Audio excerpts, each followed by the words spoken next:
Was originally going to make a video about builds being different with the new patch, but after testing it, I don't think that's really the story. So instead, I just want to let you know that most standard builds are still going to work. You could adjust around the changes, and in a lot of the situations, everything just feels delayed by about 30 seconds. So instead of pretending that the meta is going to shift and the whole game got rewritten, I just want to talk about what's actually changing, which is the timing windows.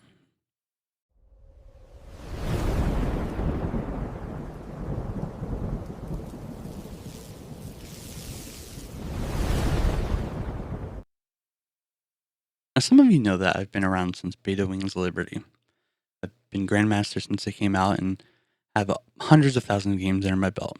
I've seen every iteration from 6 workers to 12 workers. Now we're moving to 8.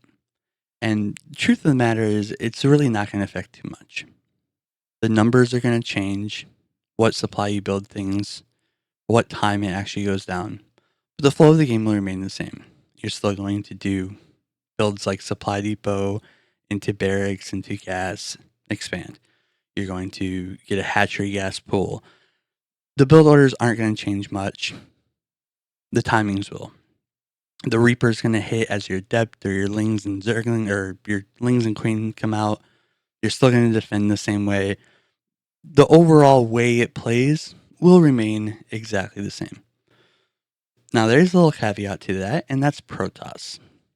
Protoss is getting some major reworks, and honestly, it feels like the core identity of Protoss is being attacked.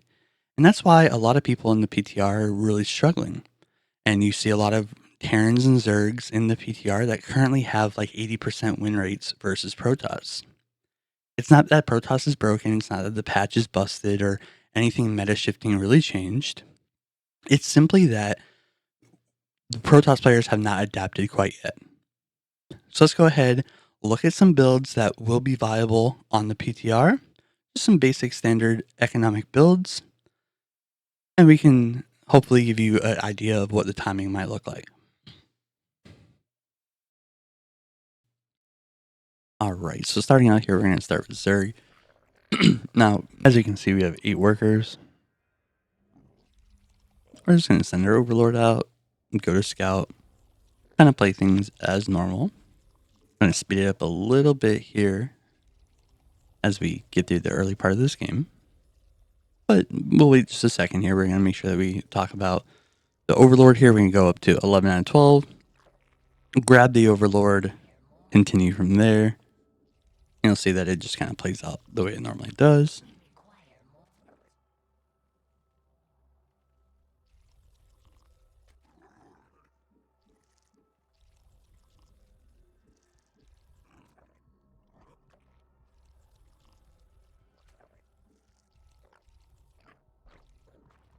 All right, now here you can see that we're taking the expansion. It's going to be a 16 hatchery. This is a pretty standard timing. It came at about 120, 115. It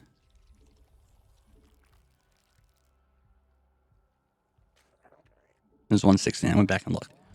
It came down at 116, which is about 25 seconds away from where you normally get it.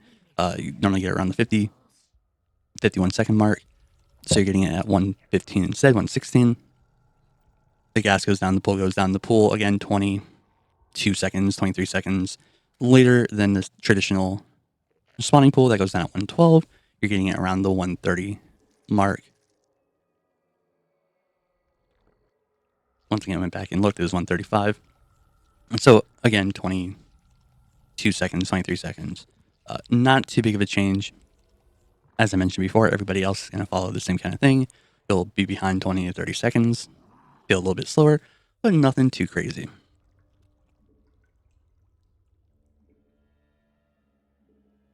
And this is where the fun is going to begin. We're going to pull 2 workers off of the gas. And we're going to leave 1 worker on. This will become important later. But for now, you can see we're at 15 out of 16 on the main base. We're going to start building drones. Move up to 16 there. And then get workers for our expansion as well.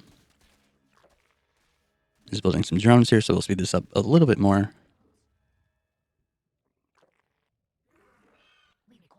Also have queens in production. With this being a live game, I don't have the production tab. So just have to bear in mind that we have some queens on the way, one from each hatchery. You can see the opponent kind of scouts with some zerglings. I play defensive here.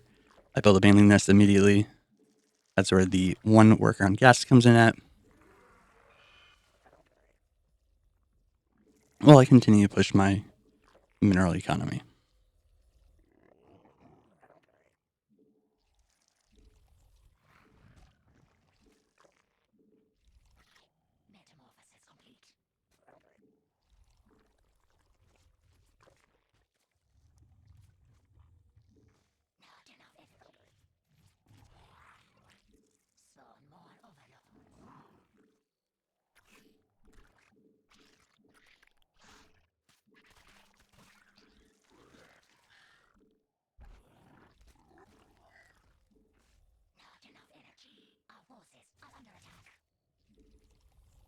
Alright, I spotted that he had a bunch of zerglings. He's ready to come attack me. Economically, we're in a really good spot. I have my third base on the way. 13 workers on the mineral line. I'm starting to work in towards some extra gas. Just saturated the first one, building the second one, gonna build the third one in a minute.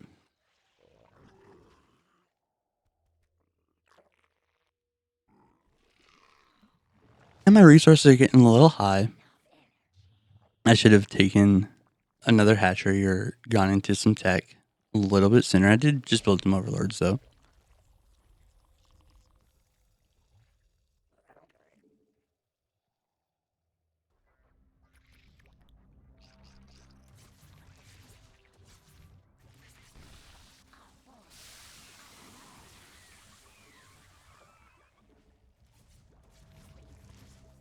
Had some nice baneling hits there. Fended off the attack. Put myself into a strong position yet again. Continuing on, working on my economy, getting those gases, moving my queens over, getting additional queens, etc.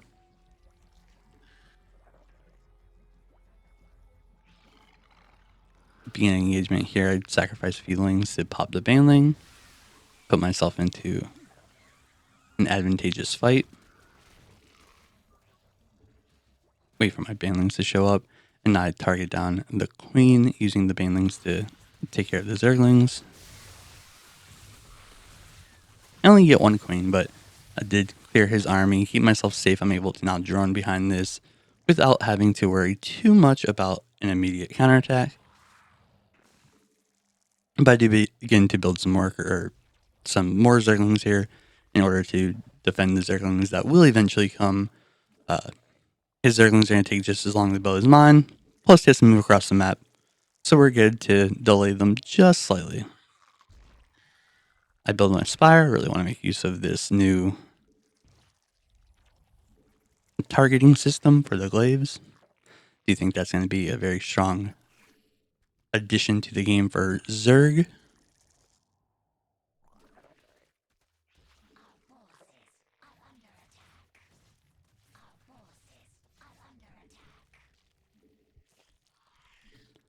Once again, I am being the aggressor. I see the roaches, decide it's not quite worth going in yet.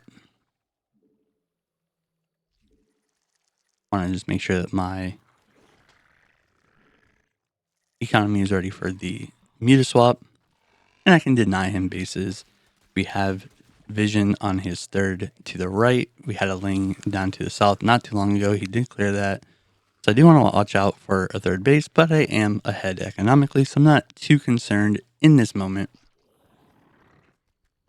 And I'm massing up some money here because I plan on building a bunch of muta all at once. Here we go now. I build a couple overlords, build all my muta, and my money is back down to an acceptable level.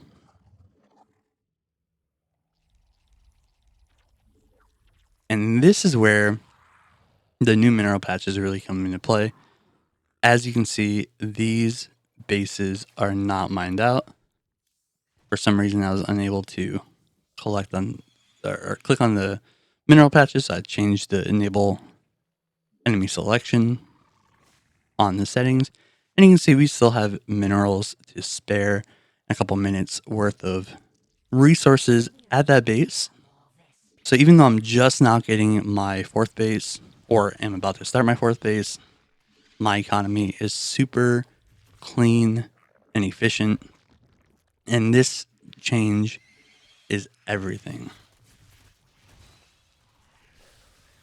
That allows these 2 base, 3 base styles to be played very effectively and will let you control the flow of the mid game. You can rush it and be really economic and expansive if you want to, or you can kind of slow things down, build up a good defense, build up a good position, and put yourself in a situation like I did, where I utilize all 3 bases economy. Now, granted, I haven't really been using the minerals at the 3rd because my meta have been more gas heavy, but we are at an equilibrium here where I'm able to build lings and muta constantly without having to worry about my money. Had my main base already lost minerals, this would become an issue. But since that's no longer the case, you're perfectly fine.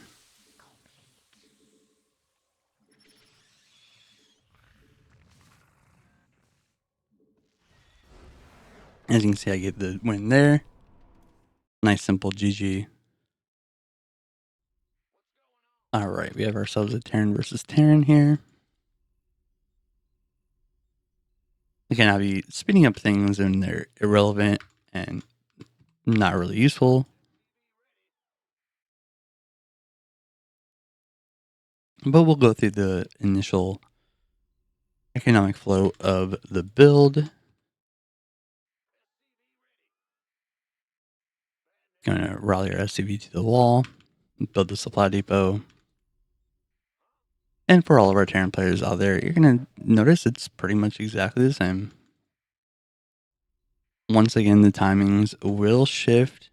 There'll be a small little window there where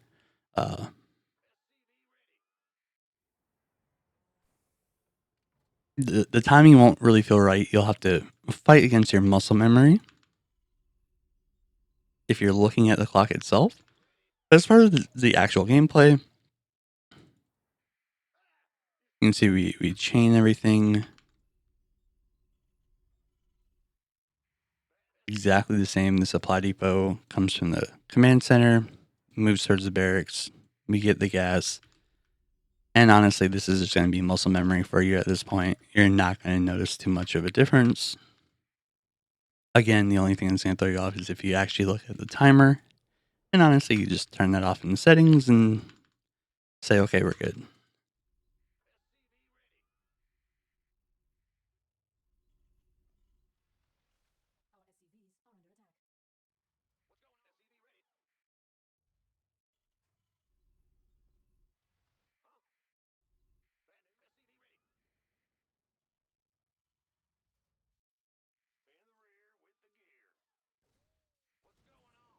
All right, we can see that I'm getting cheesed here.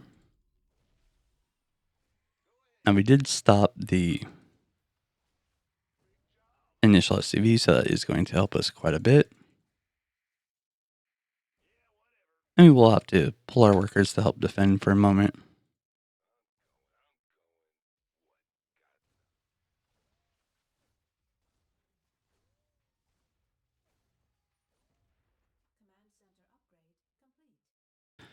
Now, this will slow things down just a bit.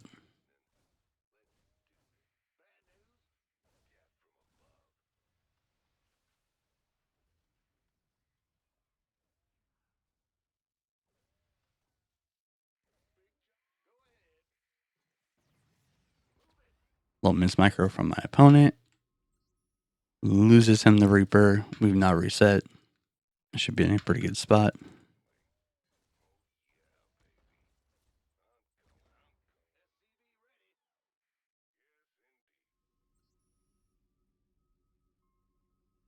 And I was thinking about doing a 2-Rax Reaper expand. That was delayed quite a bit. I also have too much gas now, so I was going to follow up with tanks. But since we lost a lot of workers, I do need to flip this around a little bit.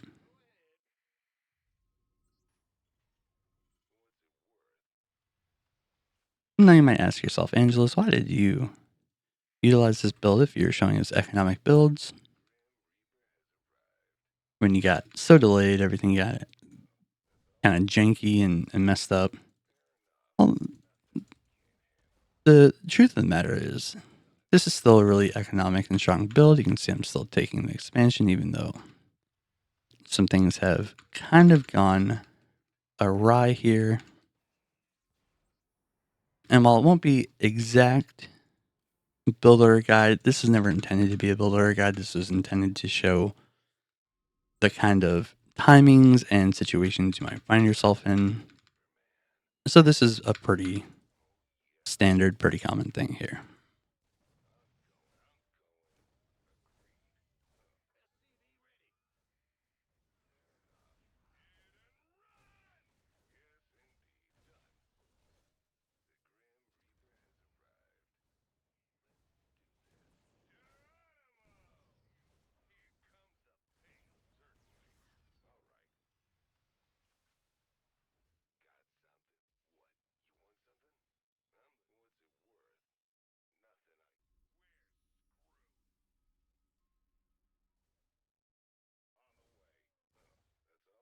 And this game is over. Little micro goes a long way. Ooh, lost one of my poor Reapers. That's alright, his economy is trashed.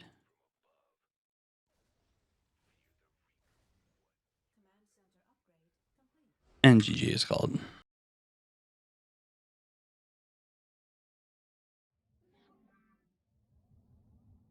Alright, now moving on to Protoss, this is where we're going to see some major changes.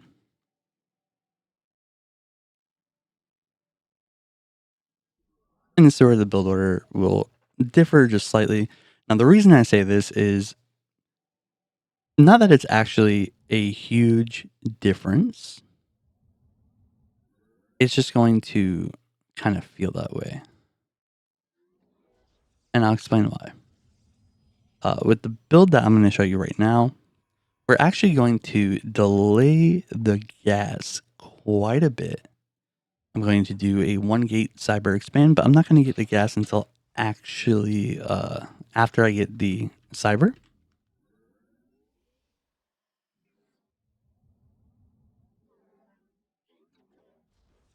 And the reason I'm doing this is because I'm not going for warp research first. Instead, I am going to utilize the gateway to continue to build my units the same way it normally would. If I go warp immediately, it takes 100 seconds. With 2 chronos, you can knock that down to 80 seconds.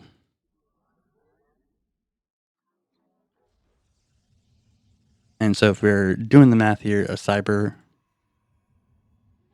as you can see here, builds in 36 seconds. So 80 minus 36 will leave us with 44 seconds left. And that 44 seconds would actually be, as you can see, like 2 or almost 2 adepts. If you chrono boost, it will be 2 adepts or 2 stalkers, things like that. So if we go for warp research first, we actually are 2 units behind in the very, very early stages of the game.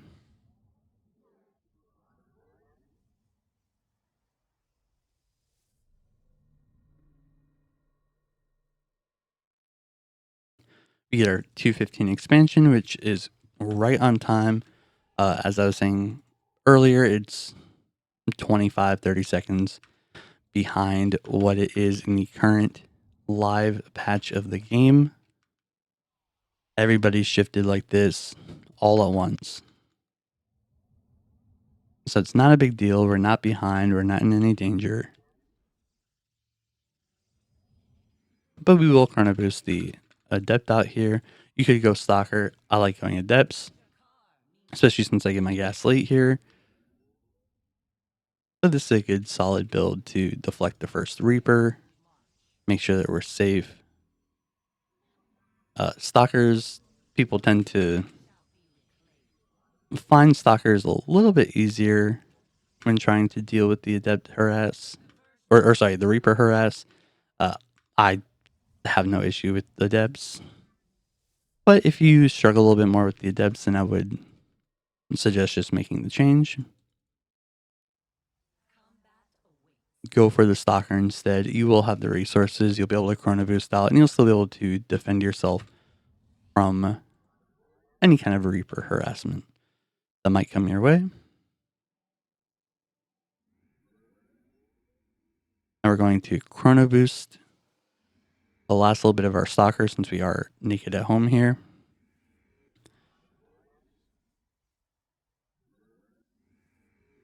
Our units are across the map. If a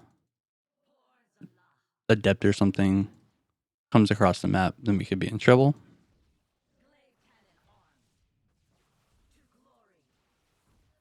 So I don't want to leave myself too vulnerable back at home. This is great harassment on our part. I'm going to go ahead and commit to the main base, grab a few more. One more. There we go. Beautiful. And from here, we're just utilizing the gateways as normal. As you can see, we had 2 adepts to his 1 stalker.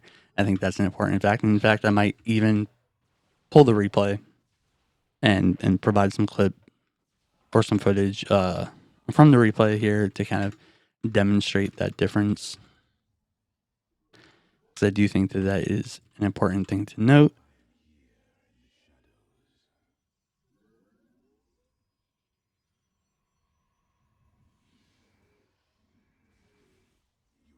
You can see we have 5 stalkers. And this guy's living up to his name. Very unlucky that he's our opponent.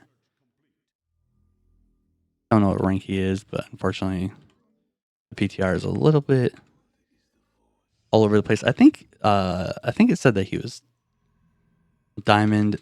Not 100% sure. Don't quote me on that.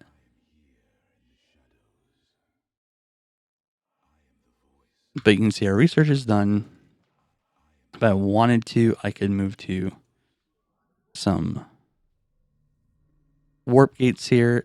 Instead, I am just going to stay on the gateways, utilizing the faster production.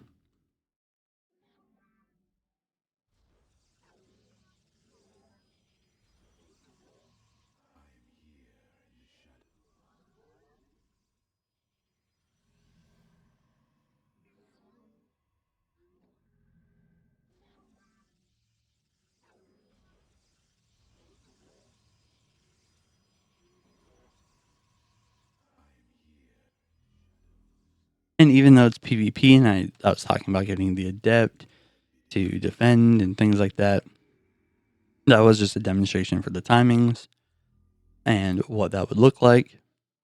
But we could always make use of the adepts, go harass across the map, get some damage done.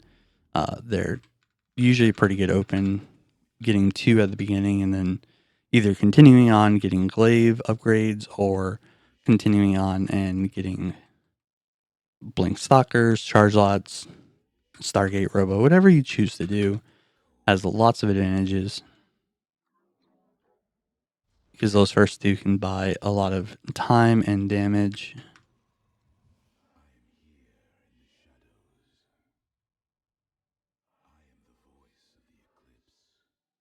All right, and I'm going to go walk across the map and attack.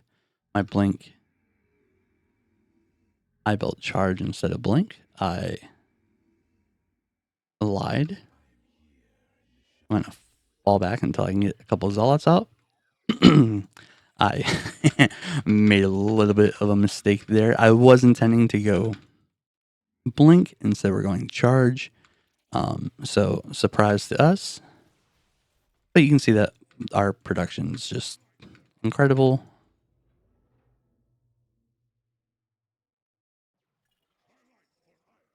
And we should be pretty good to go here.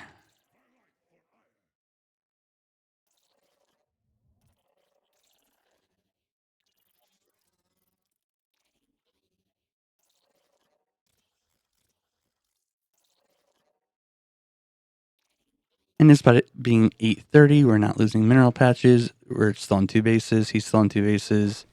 Everybody's kind of just chilling. But I have the overwhelming numbers. Even with my stalkers, not my stalkers, my zealots being trapped behind my stalkers because I don't have blink. I just have way more units. And GG is called. So my biggest takeaway from this right now is don't throw away your builds just because the rhythm of the game is changing a little bit. Most standard builds are still going to be very viable. The difference is going to be your benchmarks for certain timings, your pressure windows, what to expect with your scouting. Things like that might feel a little bit off, but for the most part, it's going to be a 20, 30-second delay. And once your brain kind of adjusts to that, you should be good to go there. The real difference here is just a matter of perception. You're not going to just see random new builds invented overnight. Now, there might be a few here and there, but for the most part, the meta should stay just about the same, and it's just a matter of relearning the clock. Now, with that being said, if you want to talk about this further or review your own builds, or you're just looking for further insight from community members, then feel free to join us at the Angel Armada in the Armada HQ Discord, where we can learn, improve, and grow together. Ascension awaits.